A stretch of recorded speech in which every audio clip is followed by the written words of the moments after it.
I didn't want to call my girlfriend because she lived too far away, and I didn't want to be a bother. I got out from the car and looked around my surroundings. There was not much, except for trees on either side and a small house sitting atop a hill to the right of my car. So, that was my only option to go for help. I went up the hill to the house and rang the bell.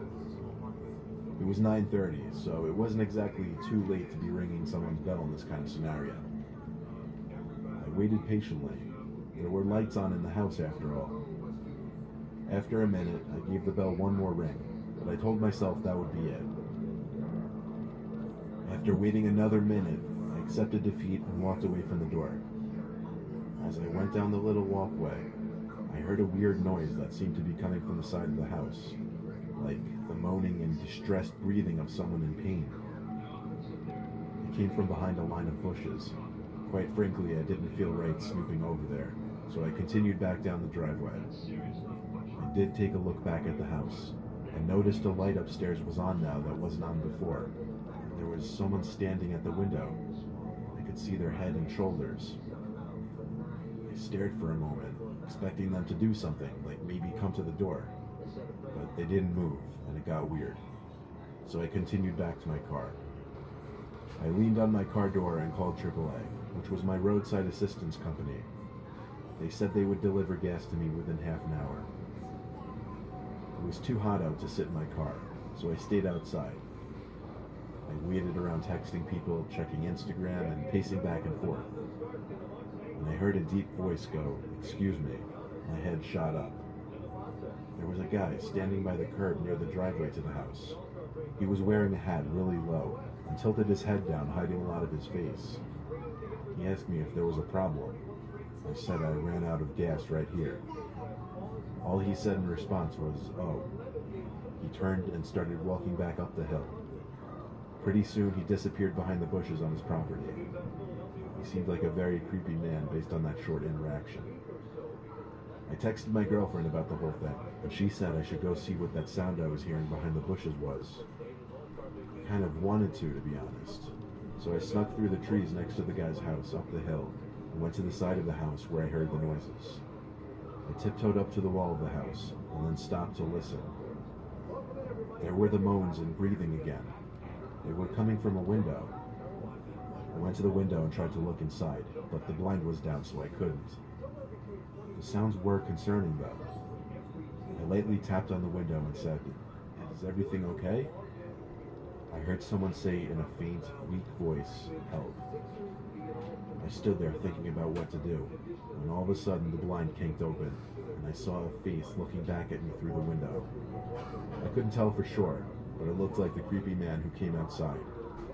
The kink in the blind dropped back down shut, and then the window dropped closed so I couldn't hear anything else.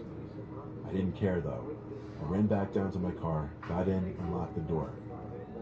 I waited until the AAA truck came, and when they filled my tank, I didn't say a word about what I just witnessed. I just went home and tried to get some sleep that night. I never wanted to see or think about that house again.